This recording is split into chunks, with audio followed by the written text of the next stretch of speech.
யோனாவின்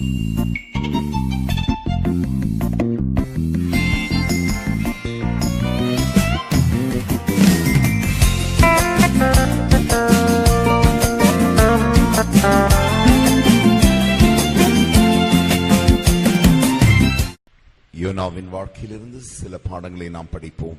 Now, Jonah was asked to go and prophesy against a city called Nineveh. Nineveh என்கிறதான பட்டணத்துக்கு விரோதமாய் போய் தேவனுடைய தீர்க்கதரிசனம் சொல்லும்படியாக யோனாவுக்கு சொல்லப்பட்டது.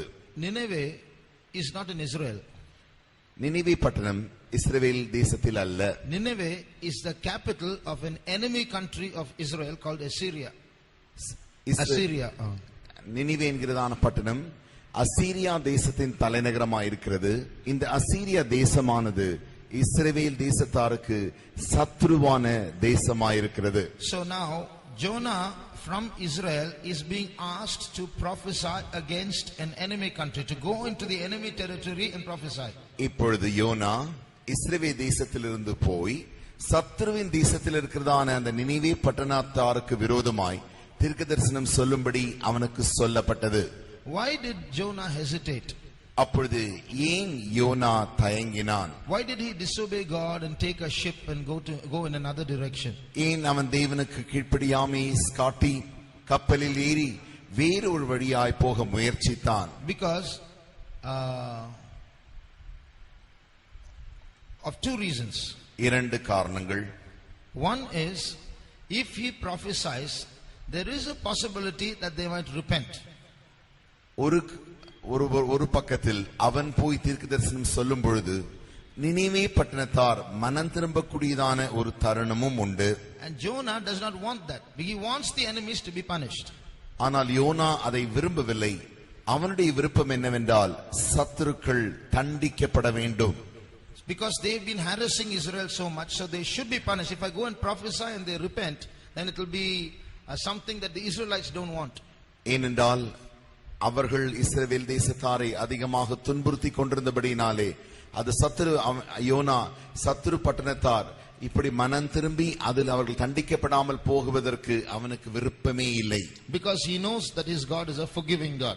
ஏனென்றால் தன்னுடைய தேவன் மன்னிக்கிற தேவன் என்று அவன் அறிந்திருக்கிறான். Secondly, if God forgives, then what he prophesies won't happen. இரண்டாவதாக அவன் போய் தீர்க்கதரிசனம் சொல்லி அவர் நடக்க வேண்டிய காரியம் நடக்காமற் போகுமே ஆகில், then it will affect his ego. He's a prophet and what he says should happen. If it doesn't happen, his grade will come down. இவன் ஒரு தீர்க்கதரிசி, இவன் சொல்லுகிற காரியம் நிறைவேறியே ஆக வேண்டும். அப்படி நிறைவேறாத பட்சத்தில் போகுமே ஆகில் இவன் ஒரு தீர்க்கதரிசி என்கிறான் அந்த ஸ்தானத்தும் அவனுக்கு குறைந்து போகும். So though he is a prophet, though he is carrying the message of God, his spirit is different from God's spirit. அவன் ஒரு தீர்க்கதரிசியா இருந்தாலும் தேவனுடைய செய்தியை அவன் கேட்டு பெற்று அறிவிக்கிறவனாய் இருந்தாலும் கூட அவனுடைய ஆவி அவனுக்கு விரோதமாய் இருந்தது. God's spirit is God delivers messages so that people might turn to him. தேவனுடைய ஆவி என்னவென்றால் தேவன் தூதுகளை அனுப்பி ஜனங்களை தம் பக்கமாய் திருப்பும்படி விரும்புகிறார். But the prophet's intention is he's more ego oriented. If I say something, it should happen, otherwise I shouldn't say. ஆனால் தீர்க்கதரிசியின் ஆவி என்னவென்றால் சுயம் நிறைந்ததாய் தான் சொல்லுகிற காரியம் அப்படியே நிறைவேற வேண்டும், அதைத்தான் அவன் கடைபிடிக்கிறான். So he was not bothered about the people so much, about their repentance and their conversion. He was more bothered about personal success. ஆகையினால் அவன் ஜனங்களை அவர்கள் திரும்புகிறதை மனம் திரும்புகிறதை அதை குறித்து அவனுக்கு கவலையே இல்லை. அவனுடைய தன் சுயமானது வெற்றி அடைய வேண்டும் என்கிறதான அந்த கவனத்தில் அவன் இருந்தான். And that's why he was trying to escape. ஆகையினால் தான் அவன் தப்பி போக முயற்சித்தான். When you will see the different ways God is trying to rectify Jonah and correct Jonah. யோனாவை பல வழிகளில் தேவன் சரியாக்கும்படி தேவனுடைய வழிகளை நீங்கள் அங்கே பார்க்கிறீர்கள். God uses 6 parts of nature. God uses nature in 6 ways to try to rectify Jonah. யோனாவை சரி செய்யும்படியாக தேவன் இயற்கையை எடுத்து 6 விதங்களில் அவனோடு கூட ஈடுபட விரும்புகிறார். And to restore him to God's will. தன்னுடைய தேவனுடைய சித்தத்திற்கு அவன் திரும்பி வரும்படியாகவே அப்படி செய்கிறார். And also to set his heart right so that his heart and God's heart might be the same. அது மாத்திரமல்ல, அவனுடைய இருதயத்தையும் சரிப்படுத்தி அவனுடைய இருதயமும் தேவனுடைய இருதயமும் ஒன்றாய் காணப்படும்படியாய். So first of all, God uses the storm. முதலாவதாக தேவன் அங்கே புயலை உபயோகிக்கிறார். As he is fleeing away from the will of God, God uses the storm. அவன் தேவனுடைய சித்தத்திலிருந்து தவறி போகும் பொழுது தேவன் அங்கே புயலை கட்டளையிடுகிறார். So from these 6 parts of nature, we are going to see how we learn lessons from those 6 parts of nature to see how what will happen to us also, or what will happen when we go away from the will of God. இந்த இயற்கையை தேவன் எப்படி 6 விதங்களில் உபயோகப்படுத்துகிறார் என்றும், நாம் தேவனுடைய சித்தத்திலிருந்து தவறி போகும் பொழுது இந்த 6 காரியங்கள் நம்முடைய ஜீவியத்தில் எப்படி கிரியை செய்கின்றன என்பதை குறித்து நாம் காணப்போகிறோம். So what happened when the storm struck? இப்படி புயல் வரும் பொழுது என்ன நடக்கிறது? All in the ship were troubled. எல்லா கப்பலில் இருக்கிற எல்லாரும் இப்பொழுது பிரச்சனைக்குள்ளாய் மாறி போனார்கள். Because one man disobeyed, all were put into trouble. ஒரு மனிதனுடைய கீழ்ப்படியாமையினாலே எல்லாரும் இங்கே பிரச்சனைக்குள்ளாகிறார்கள். So the personal lesson that we learn is this. இதைத்தான் நாம் கற்றுக்கொள்கிற தனி பாடம் என்னவென்றால், disobedience is not personal. Personal disobedience affects others also. கீழ்ப்படியாமை என்பது ஒரு தனிப்பட்ட நபரின் சொந்தமானதல்ல. ஒரு தனிப்பட்ட நபரின் கீழ்ப்படியாமையானது முழுவரையும் பாதிக்கிறதா இருக்கிறது. So when one person in the house disobeys, the whole family is affected. ஒரு குடும்பத்தில் ஒருவன் கீழ்ப்படியாமல் போகும் பொழுது முழு குடும்பமும் அங்கே பாதிக்கப்படுகிறது. So that's one lesson that we learn from the storm. அதைத்தான் இந்த பெருங்காற்றிலிருந்து நாம் கற்றுக்கொள்கிற ஒரு பாடமாய் இருக்கிறது. So if at any time we are stubborn enough not to do the will of God, remember you are going to put others in trouble because of that. நாம் எப்பொழுதெல்லாம் தேவனுடைய சித்தம் செய்யக்கூடாது என்று கீழ்ப்படியாமை காட்டுகிறோமோ அப்பொழுதெல்லாம் மற்ற எல்லாரையும் நாம் பாதிப்புக்குள்ளாக்குகிறோம் என்பதை ஞாபகத்தில் வைத்துக் கொள்ள வேண்டும். Secondly, இரண்டாவதாக, you will see from the lesson of the storm that God sent the storm and God's intention was not to destroy Jonah but to bring Jonah back. கர்த்தர் இந்த பெருங்காற்றை அனுப்பினது யோனாவை அழிக்கும்படியாய் அல்ல, யோனாவை சரி செய்யும்படியாகவே. Till Jonah goes back to Nineveh, or till he admits that he is in the wrong path, the storm will keep blowing. அவன் நினிவே பட்டணத்திற்கு திரும்பவுமாய் போகும் வரைக்கும் அல்லது அவனுடைய தவறை அவன் உணரும் வரைக்கும் அந்த பெருங்காற்று வீசிக்கொண்டுதான் இருக்கிறது. So what we learn from this, that God, though we go wrong sometimes, God is so large-hearted, he doesn't throw us away. Though we are wasting his time because of our disobedience, still he wants to use us. He didn't just let Jonah go away without the storm. He could have just go to Tarshish and then raised up another prophet and sent him there. He didn't do that. He wants Jonah back. So though time is wasted, he takes endeavors, brings a storm to bring Jonah back to prophesy.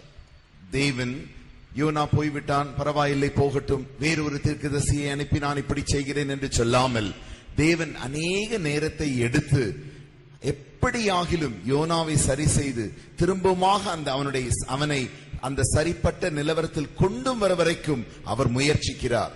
See, there are more than 600 crore people in this world. உலகத்திலே இன்றைக்கு 600 கோடிக்கு மேலான ஜனங்கள் வாழ்ந்து கொண்டிருக்கிறார்கள். God can easily say, if it's not you, it's somebody else, man. You want to go, you leave. Finished. தேவன் சுலபமாய் சொல்லிவிடலாம், பரவாயில்லை உனக்கு விருப்பம் இல்லையா, வேறொருவரை அனுப்புறேன் என்று சொல்லிவிடலாம். But he loves us so much, and his gifts and calling are without repentance. So he wants us back. Though his kingdom is suffering damage, he still comes after us. அவள் நம்மை அதிகமாய் நேசிக்கிறபடினாலே, அவருடைய அழைப்புகளும் அவருடைய கிருபைகளும் மாறாதவர்களாய் இருக்கிறபடினாலே அவர் எப்படியாகிலும் நாம் திரும்பி வரத்தான் வேண்டும் என்று சொல்லி அவர் நம்மை நேரத்தை அதிகமாய் செலவழித்தாலும் நேரமானாலும் சரி என்று நம்மை திருப்பும்படி அவர் முயற்சிக்கிறார். So this is the lesson from the storm. இதுதான் இந்த பெருங்காற்றிலிருந்து நாம் படிக்கிற பாடம். Secondly, இரண்டாவதாக the lot. லோத்து. No. அங்க போடுகிறதான குலுக்கல், சீட்டு போடுதல். So they casting lots. இங்கே அவர்கள் சீட்டு போடுகிறார்கள். Now they are depending on nature to tell who is the guilty one. இப்பொழுது யார் இந்த இயற்கைக்கு இந்த பாதிப்புக்கு காரணம் என்று கண்டுபிடிக்கும்படியாக இப்படி சீட்டு போடுகிறார்கள். So they cast the lots and they finally it falls on Jonah. சீட்டு போட்டார்கள். யோனாவின் பேருக்கு சீட்டு விழுந்தது. Then Jonah makes a confession. அப்பொழுது யோனா ஒரு அறிக்கை செய்கிறான். As long as the storm was blowing, it was general, like we don't know who's the thief, who's the culprit. பெருங்காற்று அடிக்கிற வரைக்கும் அவனுக்கு யார் என்று தெரியவில்லை. யார்தான் அங்கு குற்றவாளி, யார் நிமித்தம் என்று யாரும் அறியாதது போல அவன் இருந்தான். There are some situations where some things will happen to us where we will say, we cannot say that God is correcting me, this might be a coincidence. சில நம்முடைய வாழ்க்கையிலும் கூட சில அனுபவங்கள் உண்டு. இப்படி நமக்கு விரோதமாக ஏதாவது காரியங்கள் நடக்கும் பொழுது இது எனக்கு ஆக அல்ல, ஒருவேளை தேவன் என்னை சரி செய்கிறார் என்று அல்ல, இது ஏதோ அப்படியே தற்காலிகமாக சேர்ந்து நடந்து விட்டது என்று நாம் சொல்லிவிடுவோம். The storm may not be from God. Every year in every sea, every now and then a storm comes, isn't it?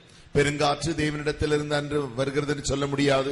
ஒவ்வொரு வருடமும் அநேக இடங்களில் வந்து கொண்டுதானே இருக்கிறது. So what does God do? அப்பொழுது தேவன் என்ன செய்கிறார்? He casts. Now the lot is cast. இப்பொழுது சீட்டு போடப்படுகிறது. Now Jonah comes up. இப்பொழுது யோனா அங்கே எழுந்து வருகிறான். Now Jonah has to make confession in front of everybody. இப்பொழுது எல்லாருக்கும் முன்பாக யோனா ஒரு அறிக்கை செய்ய வேண்டியதா இருக்கிறது. What's the lesson we learn from here? இதிலிருந்து நாம் படிக்கிற பாடம் என்ன? The more we deviate from God's plan, the more obvious our disobedience will appear before others. எவ்வளவுக்கு அதிகமாக நாம் தேவனுடைய திட்டத்திலிருந்து விலகி போக ஆரம்பிக்கிறோமோ அவ்வளவுக்கு அதிகமாய் நம்முடைய கீழ்ப்படியாமையை அனைவருக்கு முன்பாக தேவன் வெளிப்படுத்துகிறார். You know, sometimes some things will happen where God is trying to correct. A prophecy will come.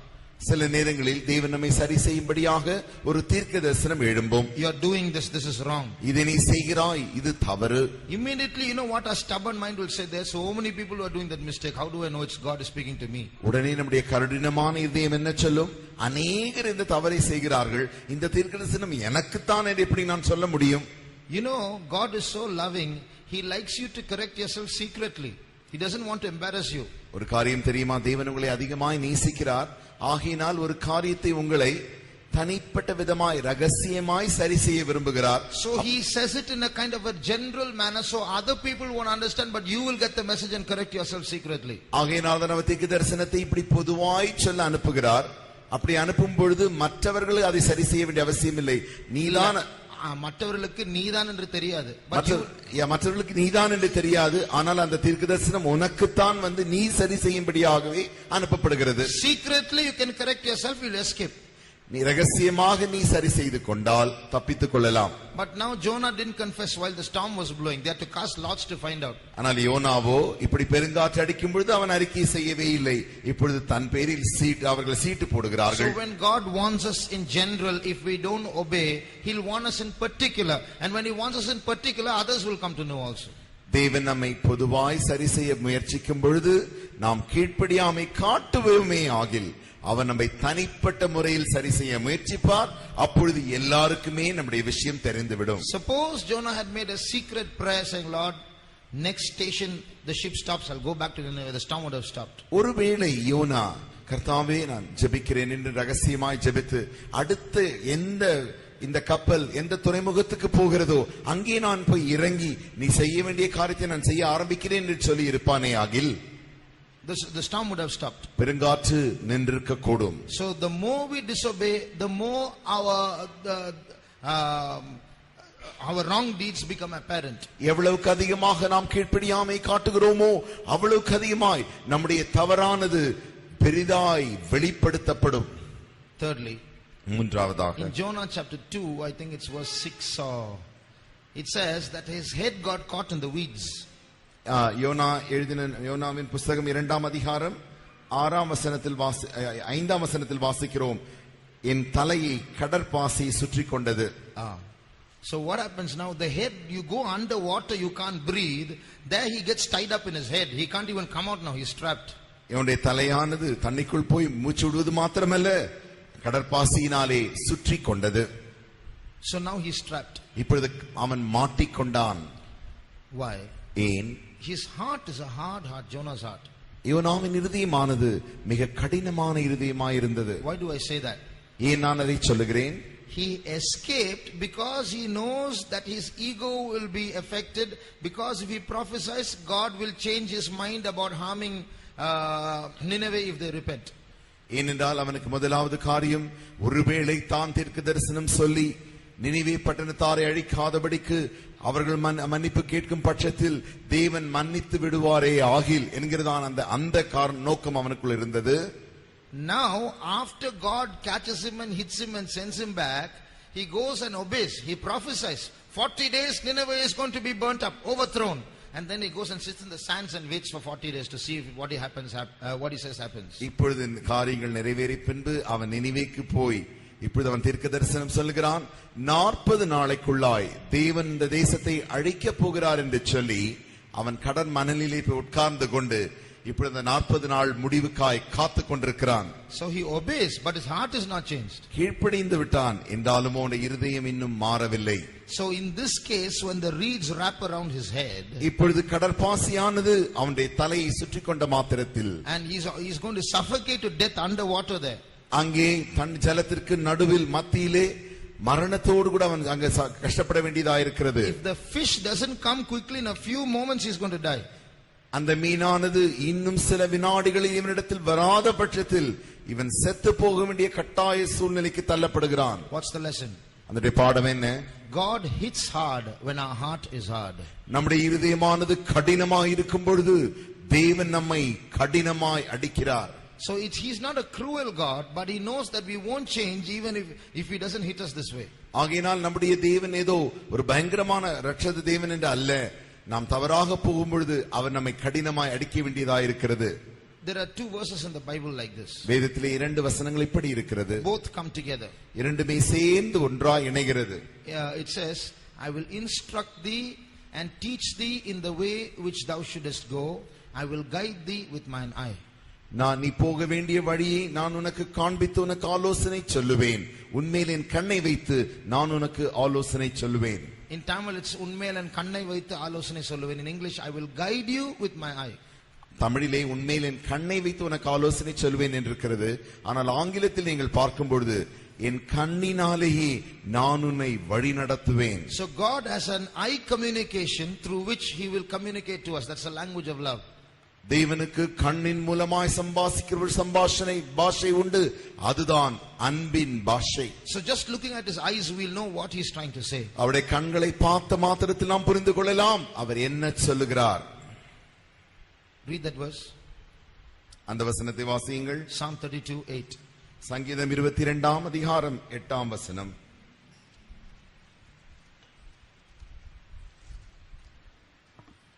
கர்த்தர் மேல் நம்பிக்கையாயிருந்தானே அவர் இவனை விடுவிக்கட்டும்.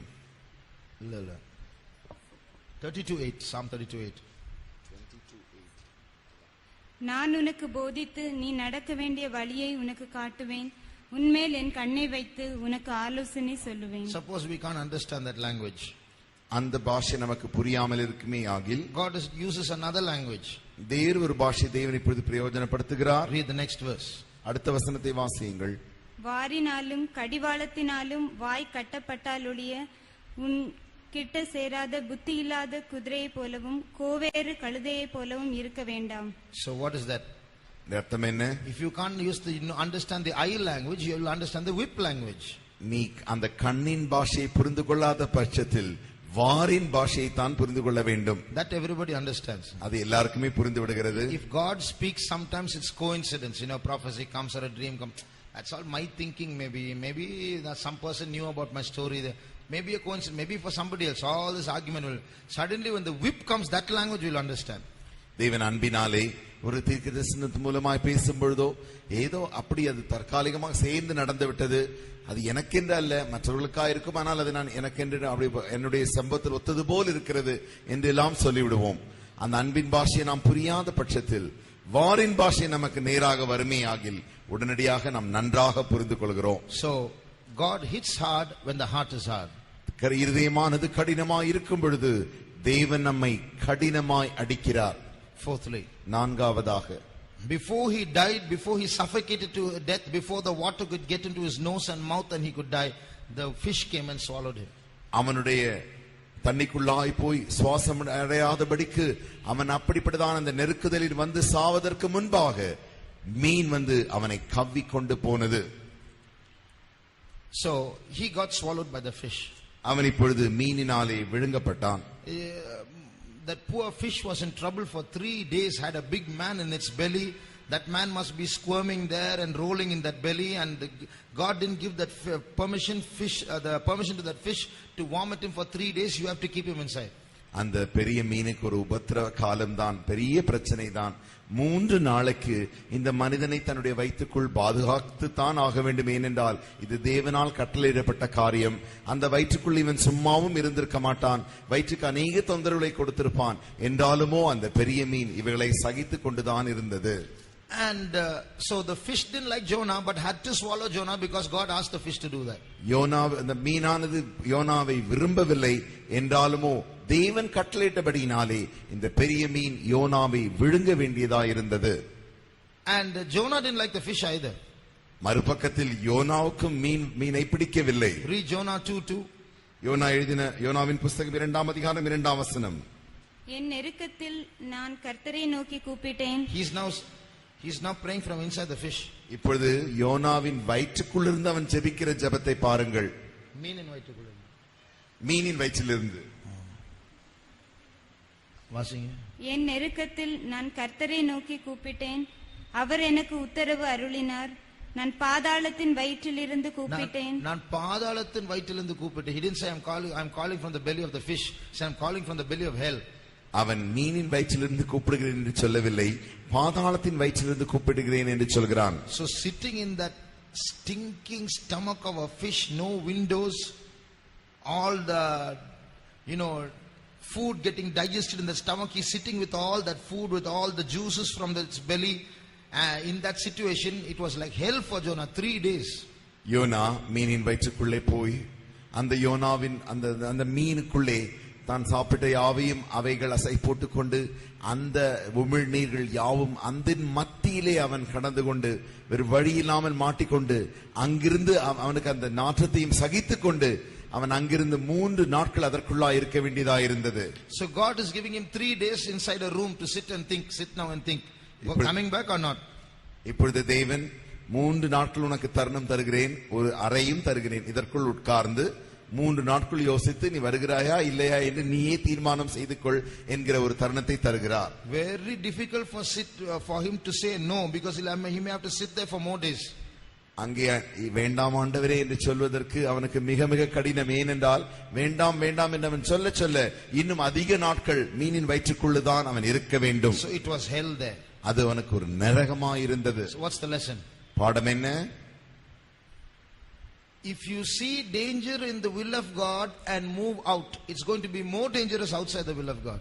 நீங்கள் தேவ சித்தத்தின் மத்தியிலே ஒரு ஆபத்தை பார்ப்பீர்களே ஆகில் அந்த ஆபத்தை கண்டு வெளியே வந்துவிட வேண்டும் என்று முயற்சிக்கிற பட்சத்தில் இன்னும் அதிகமான ஆபத்தை தான் நீங்கள் சந்திக்க வேண்டியதாயிருக்கும். So it's the will of God has its dangers, has its difficulties, but outside the will of God is even more dangerous, even more difficult. தேவனுடைய சித்தம் செய்யும் பொழுது அங்கே சில பிரச்சனைகளும் அங்கே சில ஆபத்துகளும் இருக்கத்தான் செய்யும்.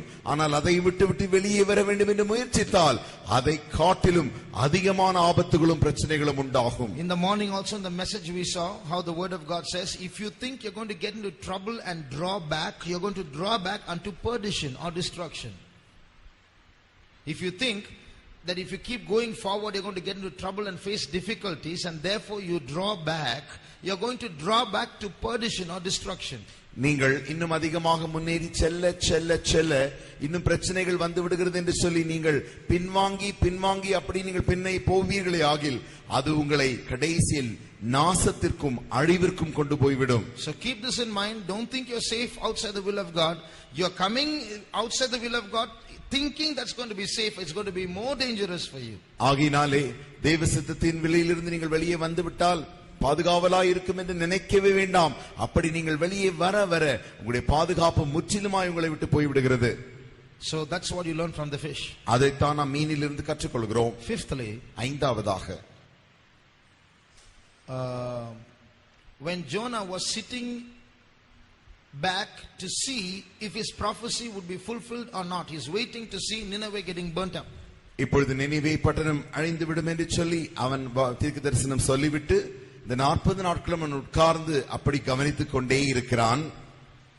And what happens is, Suddenly a gourd grows in that vicinity, giving him shade. திடீரென்று அங்கிருந்து அவனுக்கு அறியாதபடிக்கு ஒரு ஆமணக்கு செடி முளைக்க பண்றதை அவன் காண்கிறான். It gives him shade. அவனுக்கு அது அதிகமான வெயில் இருந்தபடியினாலே அவன் மேல் படுகிறதினால் அதனுடைய நிழல் அவனுக்கு நிழலா இருந்தது. So he's very happy. He doesn't have to sit in the sun and watch Nineveh getting burnt. He's now sit in the shade and watch Nineveh getting burnt. இப்பொழுது அவன் சூரிய வெளிச்சத்திலே உட்கார்ந்து அந்த வெப்பத்தில் இருந்து நினிவே எரிந்து போகிறதை காண வேண்டிய அவசியம் இல்லை. இப்பொழுது செடி வளர்ந்தபடியினாலே அதனுடைய நிழலில் அவனுக்கு நன்றாய் இருந்தது. அதன் மத்தியில் உட்கார்ந்து இப்பொழுது அவன் நினிவே பட்டணத்தை பார்த்து கொண்டிருக்கிறான். What's the lesson? இந்த பாடம் என்ன? When we go out of the will of God, some good things will take place. But just because those good things take place, don't think it's the will of God. நாம் தேவ சித்தத்திலிருந்து வெளியே போகும் பொழுது சில நல்ல காரியங்கள் நடக்கும். சில நல்ல காரியங்கள் நடக்கிறபடினால் தேவனுடைய சித்தத்திலிருந்து நான் வெளியே வந்தது நல்லது என்று நாம் நினைக்க கூடாது. Our crooked heart will look for excuses to justify our wrong. நம்முடைய தந்திரமுள்ள இருதயமானது, மாறுபாடான இருதயமானது இதை இப்படிப்பட்ட காரியத்தை புரிந்து கொள்ள செய்கிறது. நம்முடைய தவறை நீதிகரிக்க முயற்சி செய்யும். நம்முடைய தவறை நீதிகரிக்க முயற்சிக்கிறது. So when you get some good situation, see this happened, so must be will of God. பார் நீ வெளியே வந்தா இப்படி நடக்கிறது நல்லதுதானே நடக்கிறது பார், ஆகையினால் இதுதான் தேவ சித்தமா இருக்குமோ என்னவோ. So I have done that. That's what I'm saying. I'm saying from experience. நான் என்னுடைய அனுபவத்திலிருந்து தான் சொல்கிறேன். இதை நான் அனுபவித்திருக்கிறேன். So when we like to do some wrong things, we look for reasons, for good reasons, for spiritual reasons, even some verses to justify it. தவறான காரியங்களை நாம் செய்ய விரும்பும் பொழுது அதற்கு நல்ல காரணங்களை சொல்ல நாம் முயற்சிப்போம். ஏன் அதற்கேற்ற அடிப்படையான வசனங்களையும் கூட நாம் எடுத்து காட்ட முயற்சிப்போம். So this man was very happy. The gourd came. See, God's will only. I'm sitting here. இப்பொழுது இந்த மனிதன் மிக சந்தோஷமாகி பார் இந்த மரம் வளர்ந்து இந்த செடி வளர்ந்து இந்த நிழல் எனக்கு தந்து நன்றாக இருக்கிறது. So just because some good things happen outside the will of God, don't think it's the will of God. நீங்கள் தேவ சித்தத்திற்கு புறம்பாய் சில நல்ல காரியங்கள் நடக்கிறதுபடியினாலே இது தேவ சித்தம் என்று நீங்கள் எடுத்துக்கொள்ள கூடாது. Sixthly, ஆறாவதாக the worm came. அங்கே ஒரு பூச்சி வருகிறது. That worm came and ate up the gourd. இந்த பூச்சியானது வந்து அந்த ஆமணக்கின் செடியை கடித்து போடுகிறது. And then the gourd got destroyed. இப்பொழுது அந்த ஆமணக்கு அழிந்து போனது. So this man's very sad now. இப்பொழுது இந்த மனிதன் மிக மிக துக்கமாய் மாறிவிட்டான். What's the lesson? பாடம் என்ன? The good that you enjoy outside the will of God is also short-lived. நீங்கள் தேவ சித்தத்திற்கு புறம்பாய் வெளியே வந்து ஏதோ நல்ல காரியம் என்று அனுபவித்தீர்களே, அது கொஞ்ச காலத்திற்கு மாத்திரமே தான் காணப்படும். Secondly, இரண்டாவதாக, in that good that you enjoy outside the will of God, God has lessons to teach you. தேவ சித்தத்திற்கு புறம்பாய் வெளியே வந்து நீங்கள் அந்த நல்ல காரியம் என்று நினைத்தீர்களே, அதிலும் கூட தேவன் உங்களுக்கு பாடத்தை கற்பிக்க விரும்புகிறார். So this man became very sad for the gourd. இப்பொழுது இந்த மனிதன் அந்த செடி பட்டு போனபடினால், காய்ந்து போனபடினால் மிக துக்கமாய் மாறிவிட்டான். So God asked Jonah. இப்பொழுது தேவன் யோனாவை பார்த்து கேட்கிறார், Jonah, are you justified in getting angry? நீ யாமனக்கு நிமித்தம் எரிச்சலாய் இருப்பது நல்லதோ? He said, I'm justified. Yeah, I'm getting angry. I'm right in getting angry. அதற்கு அவன் சொன்ன பதில், நான் மரண பரியந்தம் எரிச்சலாய் இருக்கிறது நல்லது என்று சொன்னான். Jonah, one gourd, you are sad for it because it died. But do you realize you are waiting for 1,20,000 people to get burnt up? You're just sitting on the sand waiting for that.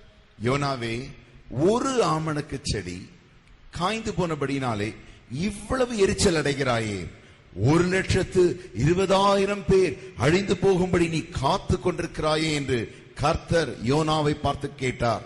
So with that the story ends abruptly. அதோடு கூட அந்த கதை முடிந்து விடுகிறது. Whether Jonah learned his lesson or not, we don't know, but let us learn our lesson, please. யோனா இதிலிருந்து தன்னுடைய பாடத்தை கற்றுக்கொண்டானோ என்னவோ தெரியாது. நாம் நம்முடைய பாடத்தை கற்றுக்கொள்வோம். One day recording was going on in Adiyar. ஒரு நாள் அடையாரிலே எங்களுக்கு இந்த பாட்டு பதிவின் வேலை நடந்து கொண்டிருந்தது. Many nights continuously we were sitting and doing recording. அநேக ராத்திரிகள் நாங்கள் உட்கார்ந்து இந்த பாட்டை எல்லாம் பதிவு செய்து கொண்டிருந்தோம். And finally when one track was being recorded, கடைசியாக அந்த ஒரு வரியானது பதிவு செய்யப்படும் பொழுது suddenly a sound came from the hard disk. திடீரென்று அந்த கம்ப்யூட்டரிலிருந்து ஒரு பெரிய சத்தம் வந்தது. And all the 5 days recording got destroyed. நாங்கள் 5 நாட்களும் கஷ்டப்பட்டு செய்ததான அந்த பதிவுகள் யாவும் அப்படியே மறைந்து அழிந்து போயிற்று. And I was so sad because youth camp is coming. There's no time. You have to sit another 5 days and do all this, and it all vanished. உடனடியாக இன்னும் கொஞ்சம் 2-3 நாட்களுக்குள்ளாய் வாலிபர் முகாம் வரப்போகிறது.